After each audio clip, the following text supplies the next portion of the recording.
Hello folks, and welcome to a brief video review from InkDependence.com. This is Noodler's Eternity Texas Blue Bonnet.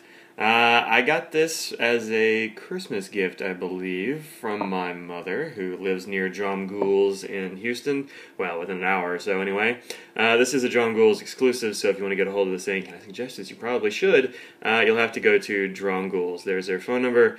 Go check them out. Of course, I don't have any affiliation with them. I've only been there once, but it's a great store. They don't really have much of a web presence.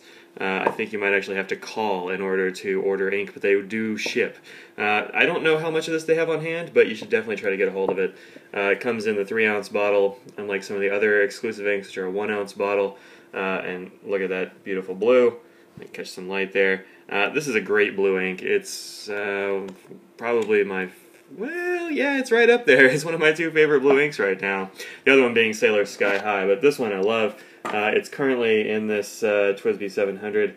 It's all filled all the way to the top. You can't even see through it. It's about the same color as this pen, which is fun. I don't usually match pens and inks, but well, this time I did.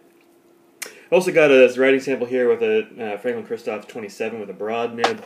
It goes, you really see the shading on this ink. It does look differently depending on whether you put it in a wet pen or a dry one. This 700 is somewhere in between. It's actually got the Knox nib on it. It's not the native 700 nib because I don't really care for that one in medium, and that's the only one I've got. But with the broad, you can see it's a very kind of dark, dusky sort of blue, and in the the 700, it's a lighter blue. It's kind of more like blue jeans a little bit. In any case, I kind of love it. It's kind of a blueberry blue bonnet ink.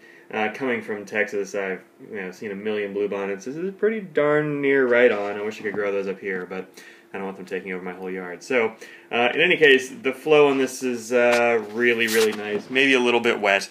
Not much. Some shading. Yep, does that on decent paper if you have if you have regular old office paper, of course. You're going to see a little bit of bleed through and that sort of thing. It's not really going to shade, as I say here in the written review.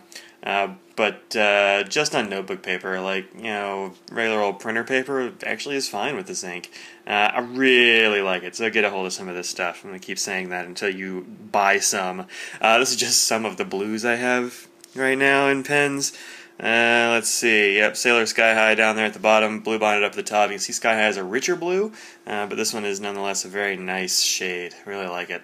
Alright, I have no idea what this is going to do on with water, but it is an Eternity ink, so I imagine it's going to have some water fastness. I think the Eternity line is one of those that's supposed to not go away under sun and that sort of thing. I haven't, of course, tried that with this. It does take a long time.